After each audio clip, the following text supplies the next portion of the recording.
Hello, everyone. I'm Meredith Porte, and welcome to Conversations with Friends, a regular series on Miami Brahma Kumari's YouTube site. And we've been doing this program for the last over 3 years now. And what I find is there are so many interesting people in South Florida, and you're going to meet one beyond interesting, but talented people really working to make a difference in this, and not just in South Florida, but really in the world. And so I'm just thrilled that we're here to be able to interview her.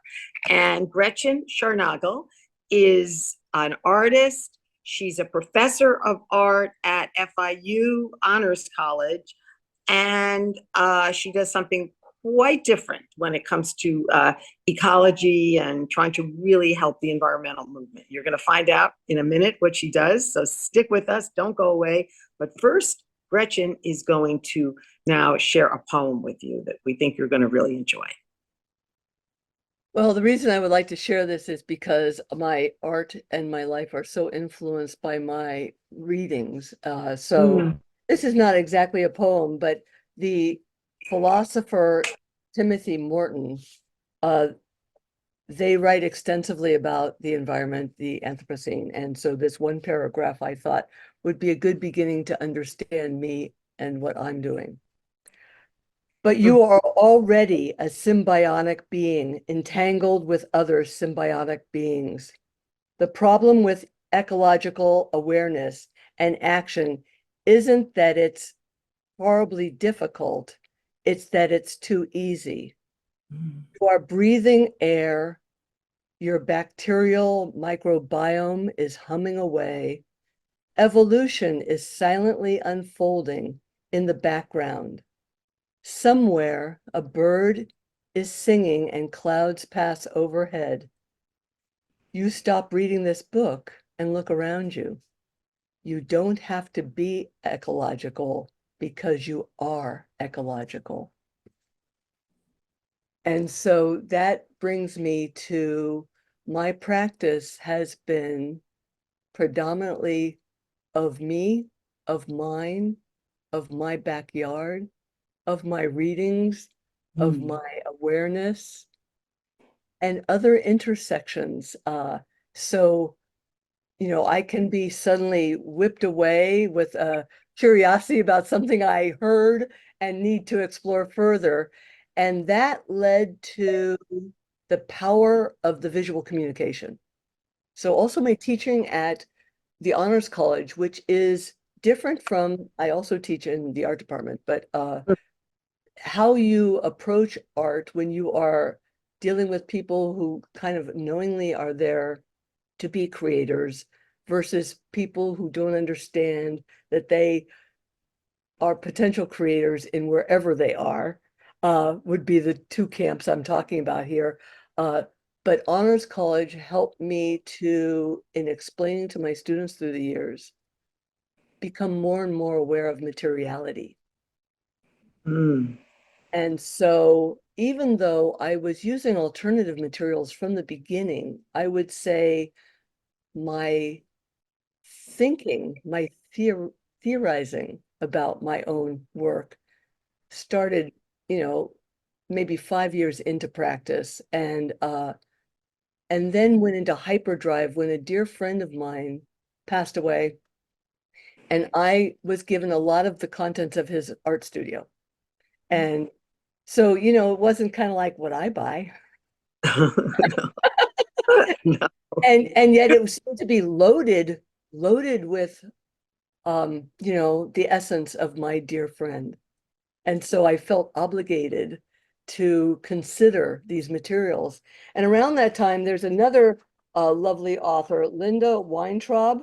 I hope I'm pronouncing her last name correctly. She wrote a book called What's Next? And in the very beginning, she lists, rather than this concept, and I think Timothy Morton in their writings also speak of this, extremism just shuts people down. The extremism of there is no climate problem, the extremism of if you're not doing everything just right, you're a terrible person, does not create the world we need to live in. And so I think this book speaks directly to artists and speaks of what's good, what's better, and what's best about practice. And so I felt like it empowered me completely to see, okay, if I can't hit best, what's better, what's good and what's better. And so one of them was use the materials you already have before you would consider ever acquiring more. Hence, we go back to my friend's uh, supplies, and I realized it wasn't just his. I had a couple of friends move away and give me a bunch of their supplies that had kind of sat there. I had some well-meaning relatives and friends give me lovely gifts, really gorgeous. Mhm. One was an incredibly gorgeous watercolor set, but I wasn't a colorist, so like it sort of sat there being like a possession. And so I began a series of work that basically I was compelled to use all of it. So it became these super mixed media. The topic was the Anthropocene. And turns out I am a colorist because a lot of people really loved my color. So you've inherited a lot in terms of people that have come into your life Right. to give you things, but I'm not sure that we've explained that that's all you use, right? You do not Well, I buy. would say it's not all I use because the writings that are influencing me are Yeah. as soon as you become an absolute purist, there's something either the community at large can't live up to your standard. Something about your life gives you the privilege of that kind of life. You know, being super environmental is a privilege of people with means. Interesting. Okay. So I became hyper aware of equity. So I Mhm. began to, instead of having extensive supply lists for my students, I would say, well, what do you have that you didn't finish up using from other classes? What do you have? And then I would encourage them to have meaning. So somewhere in there, my father died, and my father was not necessarily a kind person. Hmm. It was kind of a rough Dif- situation. And so Difficult. but I was obliged to go through his stuff, and he had a box of things that looked like, as far as I can tell, and look pretty solid evidence that they were from his college years, just to date that, World War II. Okay. Whoa. And so I thought, what do I do with all of this? And other family members who were interested in other possessions of his were not interested in this. And so I started using that paper, the paper. So that first Anthropocene series was on a roll of grid paper that was, essentially 70 years old or something at the time, 60 or 70 years old. And since then, a lot of my work has been on the paper that's been his remains. Some of the work that I think you have been introduced to, I have a series of collages and globes, is that in having to be the family member and in some cases friend to clear out what's left when somebody is gone, uh, Mm. made me aware that we accumulate even if we don't realize we're accumulating. And I suddenly realized that I needed to take ownership of my life and the fact that I was doing that too. That's a real realization to me. I mean, that's a realization that in a way changes your life, doesn't Right. it? So I was already kind of behaving myself, let's say, about uh, art materials, but I went into hyperdrive about uh, art materials because I decided I needed to use, it was predominantly, you make some art and then there's some that don't kind of work out, and so you save them anyway, or you do sketches, or you even print out pictures or something. You accumulate just piles, and before you know it, you really have a lot of stuff in your studio, and Mm. and it had become very precious. But I thought it's not really precious, and the preciousness is about as anti-environmental as I can get. I am obliged to use the materials. I also incorporated, like if I was getting a package to my house and there was packing material, like I would try to feel if I could use the packing material, I would try to use the packing material. The first thing that happened was not a perfect behavior, but like uncomfortable awareness of just what a consumer I was. I thought of myself as an environmentalist, but egads, like But you mean you were a consumer because you were getting all of this material from I others? just still, like, oh, I need a thing, let me just go buy it. Yeah. Instead Well, of isn't that like, how people instead function? of what else? So there's a lot of practices that were from the beginning. And so some of them I just the more aware, the more aware, the more aware. So it's not like there's like one like bad guy up to here and then good guy after that. It's a growth thing. But I could not, my art could not use up my own stuff fast enough. There I was was so much I stuff. So was you mean just kept I was replenishing, you could say. And so that made me, let's say, stop replenishing, like think twice before you get that next thing, or think about who else could use it. So I started to haul in some of, let's say, my studio debris as fodder for my students. And they would act like, oh my gosh, we can't believe you're sharing, you know. It's interesting fodder. It's either some of this old paper or it's scraps of really nice paper or just anything. I have a huge National Geographic collection that I don't use. Oh, whoa. Packed. Love It to see that. goes from the 1940s to now. Oh my But God, that's I lovely. had a few duplicates, and so my duplicates were like treasured, like Wow. art materials. So the students were really like thrilled when I would bring in some vintage. Let's show them some of your of the work that you do so they can get a feel for your great creativity and what you're doing. We have a few. Maybe you could say something about Okay, them. so this piece Yes. is to tell you the truth, I can't remember what made me purchase photo backdrop paper, but evidently I thought I was going to use photo backdrop paper. And, it sat in my studio for Mm, over a decade, at mm, least, I think close to 2 decades. And then when I was awarded the Deering residency, I took the paper over there and just started playing on it. And so mm. I'm playing, but I'm playing in response to Deering. And so this particular piece I love has this piece. uh, I love it. lichen imagery, but super enlarged. It has a seawall turned into a circle. It has lichen itself. It has damaged palm tree image. And at Mm, some point, some of the other things I'm interested in is just visuals as a communication.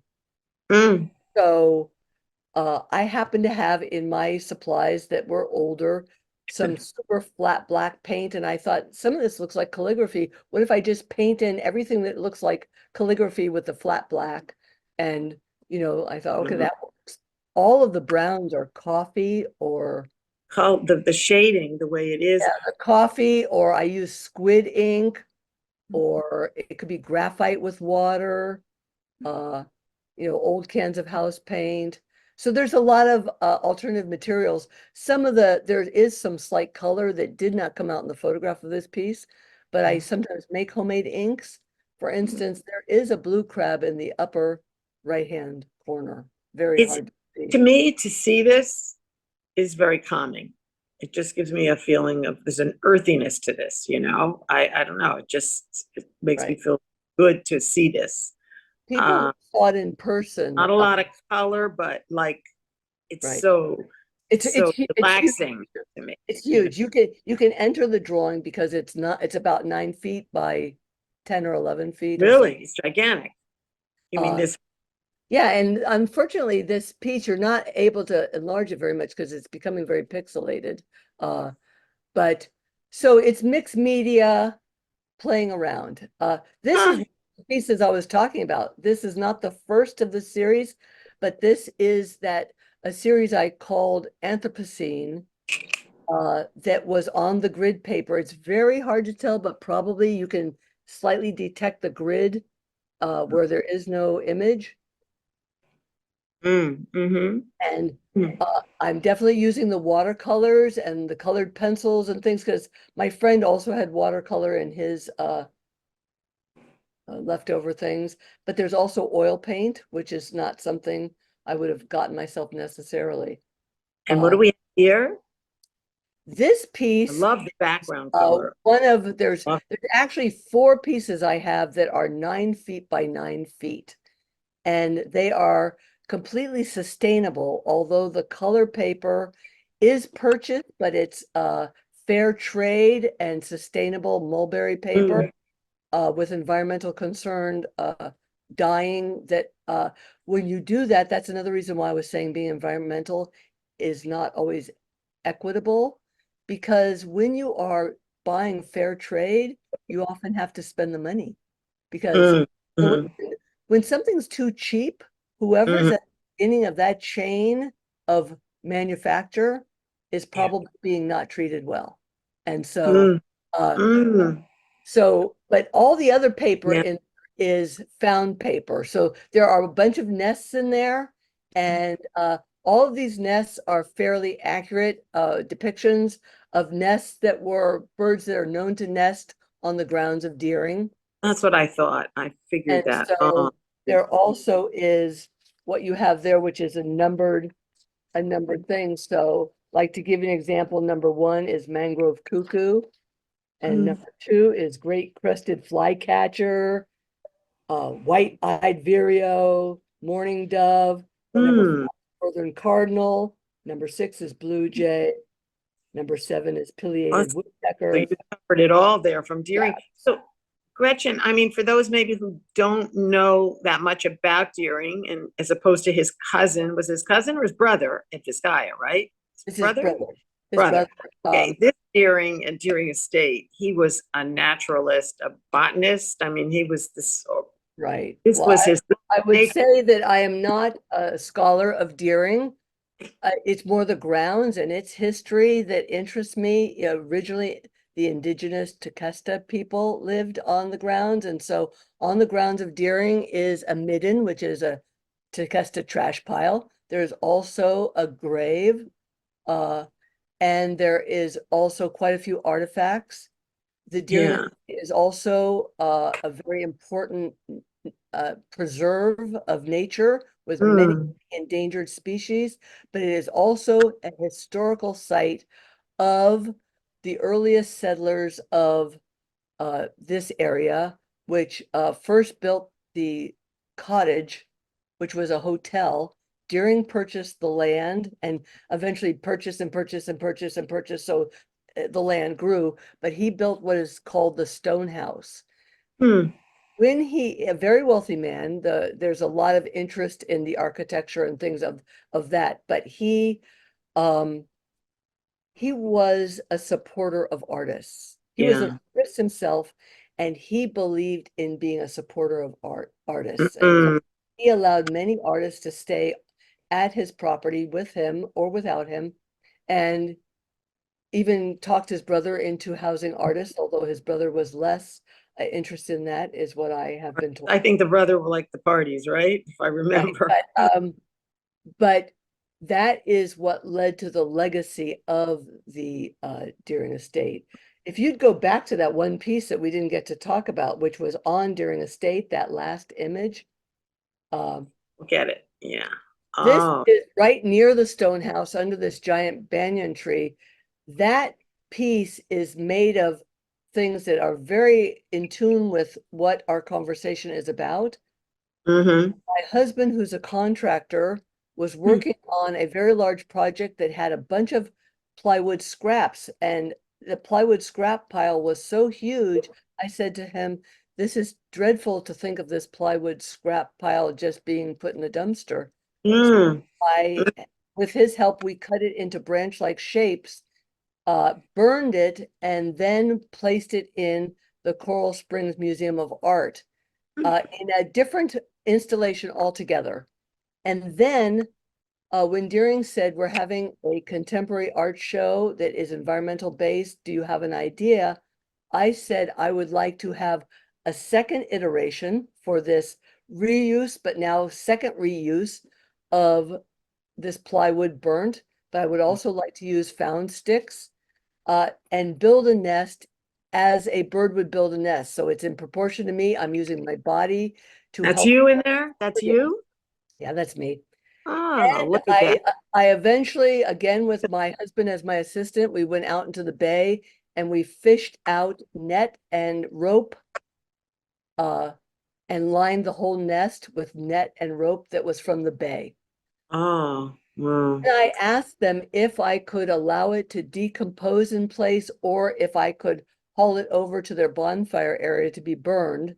I would have to have taken the rope out because the rope was predominantly plastic. Uh, but I was not allowed to. And so the signage that you don't see in this picture explains that unfortunately, this wood began as a tree. It had its life as a construction material. It had its life in one art installation. It had its life in this art installation. But then after being on the Deering grounds in nature and weather for a couple of months, its destination was going to be, you know, the dump. So unfortunately, it did end up there, although I salvaged all the rope. And Mm, in fact, I just sent you, but it was probably too late, I think, a little nest that uh, I made from some of the rope. So I'm now oh, making all little accurate nests out of the rope. Um, so I just wanted to mention that idea of using materials, using it again, and many creatures made that nest their home while it was there. mm. Oh, many different ones over time. Yeah, That never so no changed. bird, like little kids would say, oh, are you making that for a bird to use? But birds don't act that way. So, but any lizards and other creatures Whatever. were You. thrilled with that structure while I was there. So is this your message, Gretchen? I mean, that we all need to think more in terms of using less or buying less and recycling more, whatever it is we can use in our homes, not just throw things away, and that we need to change, especially America, probably. I don't think Europe is like we are, I would say, users constantly. as an Yeah. artist, I question and I try to, seek and be aware. I'm really not trying to preach to the world because I think Mhm. that is a Yeah. problem. But like the scientist E.O. Wilson said that we have not scared anybody into proper action. So he describes that we have basically in our genetic code, like other species do, a natural fear of certain things, but our natural fears are all of nature. So natural fears of spiders, natural fears of okay. Hurricane. Certain species have a natural fear of the silhouette of a hawk. Okay. Mhm. But he said those are natural phobias. Okay, biophobias. And he said we have just as much biophilia that is built within our genes, the love of that which is natural. And Mhm. so he uses it as an example that we always have that awe experience when we look out at sunsets, when we find that beautiful, remnant of nature. And so his idea that I've tried to take on with a vengeance in my art is to get my fellow earthlings to first think of everything, even rocks and lizards and other living things, other non-living things, as our kin on this earth, and to just be more aware Yeah. and to then educate yourself. For instance, plastic, even if it biodegrades, never biodegrades back to anything natural. That's what Mhm. the negativity of plastic is you've changed the molecular structure and it's a permanent change. Well, what I'm getting again from you is you're not about pushing people, forcing people, being adamant about your beliefs, but you're living it, from a very, very gentle way, but from your personal experience. So if someone else wants to take this on or is affected by you, they will, but you're not selling a product in that sense. Right. It's Also, your, along those lines, Joseph Beuys says we're all born artists. And if you look at any 5-year-old, no, they're all artists. Every 5-year-old is an artist. So what the heck happens, right? And so I actually feel very sad that any of us ever say the words, I'm not an artist. I believe we all create or potentially can create. So in the Honors College, in my role at Deering, in my role as a human being, is to actually scribble and play with my art because that's more approachable. So I will get complimented by experts in art, but I also can take somebody who thinks they don't know anything and they might say, well, I could play like Gretchen does. That's what you remind me of, someone like as talented as you are, so innocent, in terms of like in awe, of what you Awe's do. important. We need to notice when we have those moments of awe I in life. love awe. I mean, without it, life can be very boring, I mean, without those moments. And you are, to me, conveying this. That's what I'm feeling from listening to you and from what you're all about. You're not pushing something. If you were to go to into class and tell them you got to do this and this is, everybody has to come to their own. And actually, when I first went to this meditation center with the Brahma Kumaris, which is going to be 39 years this summer, nobody pushed me. Nobody was trying to sell me, something, or they don't even charge for any of their classes. I mean, I'm just telling you this because it's coming up now. Nobody was trying to force me into anything. It was just, this is what we have to give you. If you're interested, take it. If not, Right. and nobody pushed me. And the more that they didn't push me, the more I came, really, because I didn't like to be pushed. Concepts like love and mindfulness and a centered approach to being in this world kind of automatically makes us environmentally conscious, kind of automatically makes us good to our fellow human being. Do you understand? This is, Like, yeah, totally. It's I very deep. feel like everything is connected. I go around like saying to my students, nothing is nothing. You think it's nothing, but nothing is nothing. It's nothing. Nothing is nothing. Everything. So Not everything is something. everything is something. I think we're out of time. I hope we covered everything. There's so much to cover with you. I didn't mention, I don't think, if you did, that you actually came to being an artist later in life, right? You were already a mother with 2 girls, and you didn't set out to be an artist. Some people at 5 years old, they're artists. You weren't quite like that, where you really found yourself in later. fact, I didn't go to art museums. I didn't go to art museums until my either super late, because the first idea was I was 38 when I had the idea, oh my gosh, I should be an artist. But I was in my mid 40s before I finally got my MFA, and the rest. Amazing. So did other people see it in you, Gretchen? Did they see that you had talent? Like most people, like do your projects at school, but I got away with murder. I got away with murder as like a kid, because I could do a mediocre paper, but I had my art that went with it, and I was aware that I had, sort of like got away with it. But this idea of how integral creative thought and visual communication and just what surrounds art, which often is separate from art world and commodifying of art, this idea of how important art can be to us personally, was something I kind of discovered. I kind of went back thinking, I want to draw, that's basically kind of it. But art history was a beautiful thing because basically there is no society known that did not have some creative thing. Even very nomadic peoples tend to decorate their bodies, okay, or have song and dance. You understand? So there basically is a few that would define our humanity by the existence of art.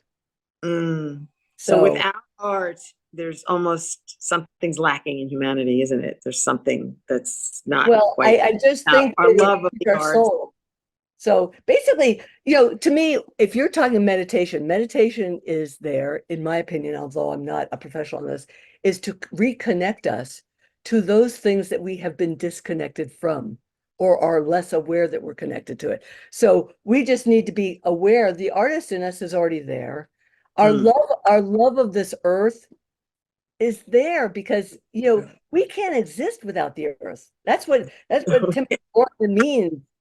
that we're already environmental is if there is a mass extinction Mhm. complete, Yeah. we will not be there to know it. Whoa, that is whoa. Gretchen, I could talk with you all day. You know, you are absolutely as fascinating as I knew you would be. We did talk a few days ago. Um, I can see why the person that recommended you, who's a gallery director, has been for many galleries over many years. She just said, "Oh, you're gonna love her. You're just gonna love her. Gretchen is special." And it was like, "Give me your number. I'm gonna call her. Give me your email." You Well, know, thank you very much. really. So continued success, but just success in, I think, just getting a beautiful message across to people, you know, that being in the moment, loving art naturally, creating, that we're all creators. I mean, that's what I'm taking from you. It doesn't have to be some line that you're on, you know, like a path that you're on. And I mean, that's kind of like the business world or something. And nothing against the business world, but, you know, that's a different path, you know, that can be creative too, though, of course. So anyway, Gretchen, it's a pleasure to get to Thank interview. Thanks so much for taking the time. I know you were teaching and you're busy, and great to meet you.